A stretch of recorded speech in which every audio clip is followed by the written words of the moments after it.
excited Yeah. to get a chance to kind of talk about a team like this, get a chance to play in the Super Bowl. Obviously, I'm a big Eagles fan. I'll be honest with you. I know we had talked a little bit earlier, Cantley. I was like really, really excited and really confident at first. And I'm still confident. Mhm. I'm so torn because I'm like, I really, really feel like the Eagles might blow the doors off this 49ers, bro. I'm not even gonna lie. Uh-huh. And it's really like when we talk about like heavyweights, because you already mentioned that though too, bro. I mean, like honestly, when it comes to toe to toe, I mean, both these teams have a defense. Most of the teams have like an efficient and like obviously weapons on offense. So when it comes down to that quarterback play, like is Brock Purdy going to be able to come into one of the most hostile environments in the NFL and take that team to a Super Bowl? Like, and no shade, but like Emilio saw firsthand how much that crowd played a factor in that 2017 NFC Championship game with that pick Not for six real. that They were really. cheering injuries that game. I mean, but like that pick six changed the game, like single handedly, and I just feel like it's a similar situation that's going to happen with this game. This is easily Brock Purdy's biggest game of his entire career, even going back to his college days. Because I was like looking up stats, I'm like, how was he doing with Iowa State? And I mean, he was going 7-6, 9-3, whatever, like, and never really competing for like big, you know what I mean, like championship game or conference championship games, any of that stuff. So, I really like the Eagles heavy in this one. For some reason, I just feel like the defense has got to get to the quarterback early. If they can get to him early and really make him like, feel that pressure. I feel like watching that game against Dallas, he came down to earth a bit. Not really seeing him throwing multiple touchdowns, not really seeing him throw for like, 250 or whatever. I felt like that was the more human-like game I've seen him play like all year. But I'm excited. I'm excited for sure.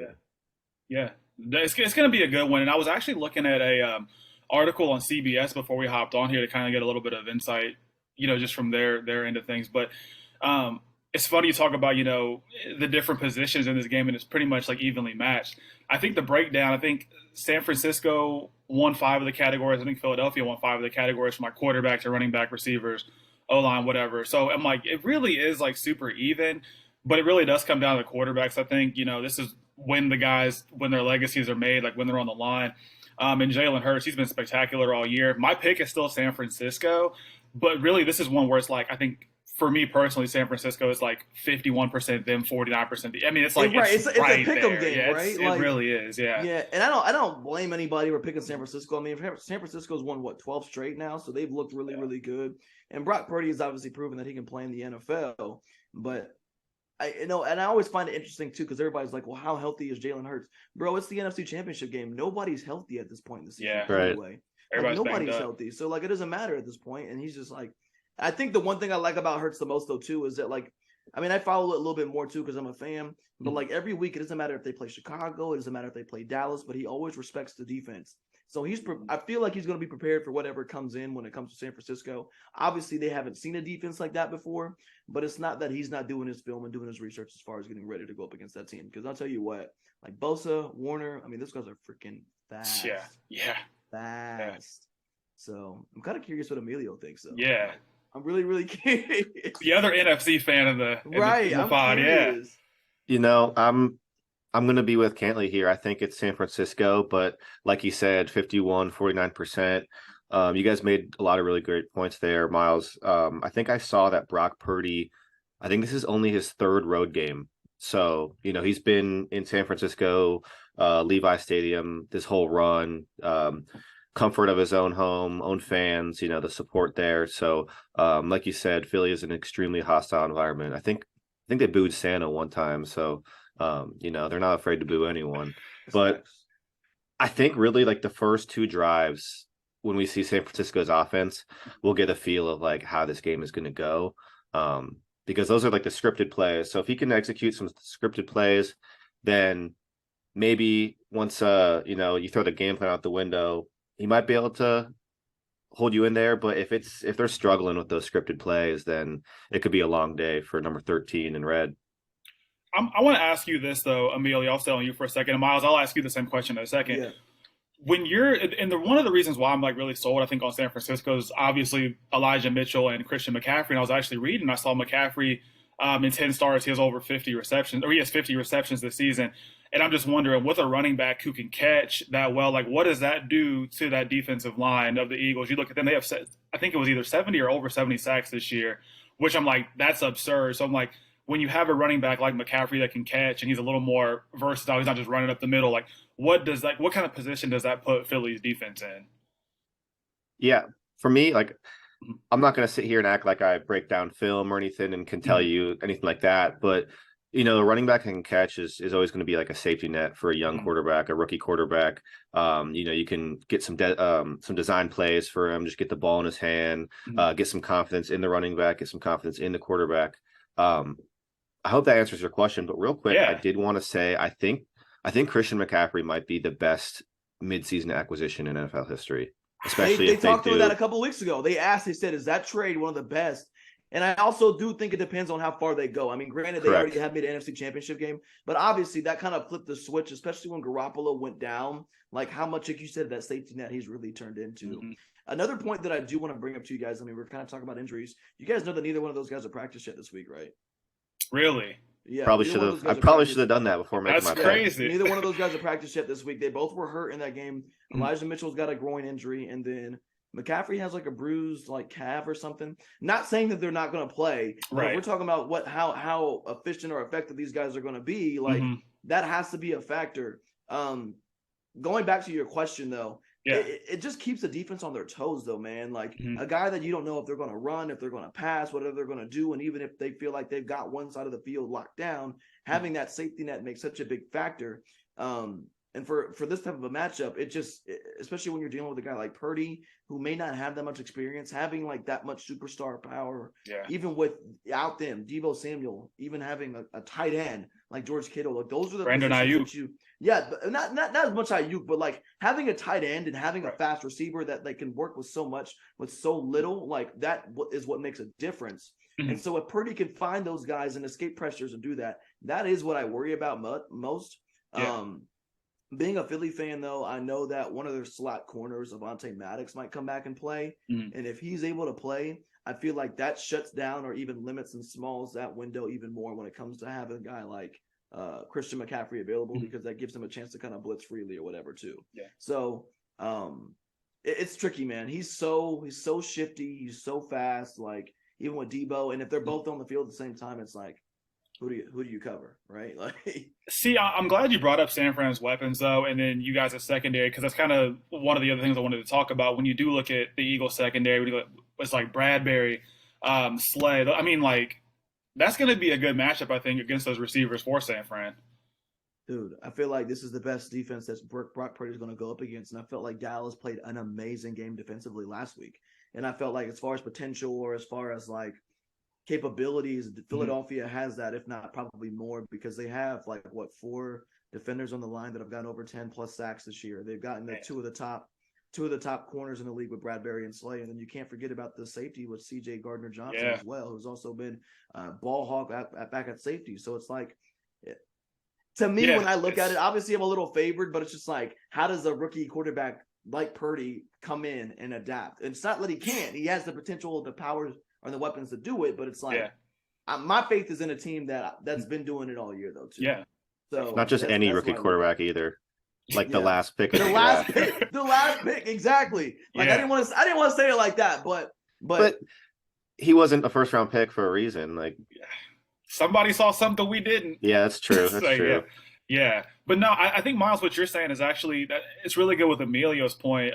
This is going to be the best defense that Purdy has faced all year. But like Emilio was saying, you come out with a guy like McCaffrey, you're getting some, plays with him involved, like throwing him the ball. You're getting short plays to Kittle. I mean, like, I think, like you said, once you kind of get those things going, like getting, you have your plays scripted, it just does make it a little bit easier. And I think if he gets that confidence going, like Emilio said, the first 2 drives are going to be crucial.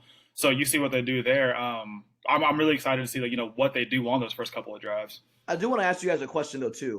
With this game being in Philadelphia, do you feel like that, and not just because it's a home field advantage for Philly, but when you got a West Coast team coming all the way out east, in the beginning of January, does that matter or play a factor for y'all? Like, do you see that as a factor? I not think right now. Go ahead, Emilio. Okay, I was just gonna say, like, not like this late in the season. I think if it was like they're going to play Philly and then like the next week they're playing like at Carolina or something, I think like maybe that might cause issues with like jet lag, or like are they going to stay on the west or on the East Coast? But maybe like very marginally, but I don't think it'll be enough to like cause like that's going to be the reason why they No, lose, no, or no, that's no, going to be the reason. no. But it might. I mean, like, these guys are so like regimented with their routines and everything. So Mhm. I'm kind of talking myself out of it, but like it might be like a little bit of a factor.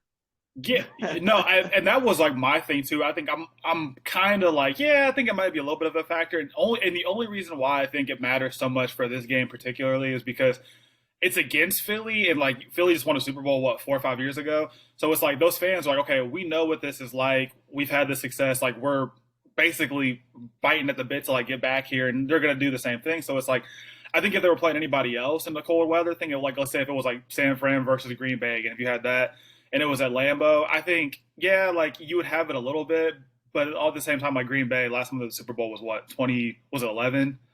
Was it 10? 10, Was yeah. it? It Then was like yeah, so a it's like 10 or it 11. so it Yeah. had been a minute, but I think with Philly, it's like okay, we're the 1 seed, we're right here again, about to do the same thing we just did like 4 or 5 years ago. Yeah, they got like Lane Johnson and like Jason Kelsey, Brandon Graham, a bunch They of got turnover, Graham. or a I bunch mean, they had of a Yeah, lot of the guys are still pieces that there. they had. Yeah, yeah, yeah. yeah, yeah. So I think if it was anybody else, it wouldn't play a terribly big factor. And even in this one, like Emilio said, I think it's very marginal, but I think it's like more than it would be for some other teams. But I do agree with Emilio though, at the same time. Like these guys, like you said, they're regimented. Like they have a certain way they do things. They're used to certain things. So yeah, it's definitely going to play a little bit of a factor, but I don't think anything crazy. Yeah. Are you guys as far as coaching goes? I mean, I feel like Shanahan's obviously the better of the two coaches right now, given the experience. But I agree, but I feel like right now, like the national media is like dogging on Sirianni too much. They're like, oh, like Howie Roseman got him all these weapons and all these players, but he like didn't you still become a got to coach go of out the there year and finalist coach. though either. Yeah, I mean, Right. that's another chip on the shoulder though too for Philadelphia. I feel like there's a lot of like on both ends though too, but Mm-hmm. I feel like that could be a chip on the shoulder for him because it's like I mean I feel like on one end you can sit there and say okay there are so many weapons like we saw that with Steve Kerr like when he got Golden State like right but you still have to know how to use those weapons Right. though too. So Exactly. like I got to give Purdy his respect though too because okay granted like you may have been Mr. Irrelevant but you still have to know how to handle whether it's egos or whether it's talent or whatever like sharing the ball with like you said Brandon Ayuk, Deebo Samuel, George Kittle, and Christian McCaffrey. Yeah. Like you got to be able to manage that, and so Mhm. we've seen that not work out, and we've seen that work out before, and it's just like that deserves a lot of respect though in my eyes. Yeah, So, definitely. I think whoever wins the turnover battle is going to win the game. Yeah. And you know what? Honestly, this is totally going to go against everything I've said so far since we've done this. I was about to say, I feel like No. everything you've been saying. So my pick is San Francisco, but when I look at Philly's defenses all around, I like Philly's secondary much more than San Francisco's, not by a lot, but like a little bit more. And then the defensive line, it's like, I mean, that like Philly's defense is so hard to go against, bro. Like when you just look at it, I mean, we always talk about in sports how people look good on paper, but like when you watch them play, it doesn't match up. I mean, I think Philly's defense, they're as good as advertised. So it's like that's going to be tough, and I could see them getting more turnover or forcing more turnovers than San Francisco's defense. But I just like San Francisco's offense so much more. And I mean, we're not really in a league anymore where it's defense wins championships, kind of like with the Legion of Boom and those guys. It really is about what you can do offensively.